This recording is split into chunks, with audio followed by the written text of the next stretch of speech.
politics is ultimately about loving our neighbors. Politics is ultimately about loving our neighbors. The real root of the word politics is polis, which means city. It reminds us that we do not live alone. There are other people out there. We're part of a community. So politics requires us to think collectively, not just individually. It turns out that's exactly what Jesus asked us to do. In fact, it's what he commanded us to do. Love the Lord your God with all your heart and all your soul and all your mind and all your strength. The second is this: love your neighbor as yourself. Now, we tend to think of loving our neighbor in very personal terms, like bringing a meal to the new mom across the street.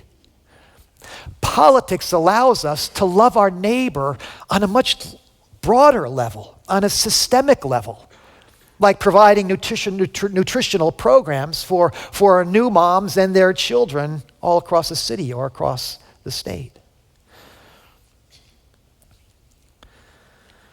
To love our neighbors as ourselves is to want our neighbors to enjoy the same freedoms and opportunities and protections that we enjoy.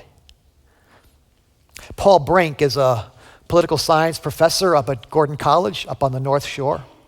And he likes to tell his students that politics is primarily about justice, and that justice is the opposite of just us. Okay, justice is the opposite of just us.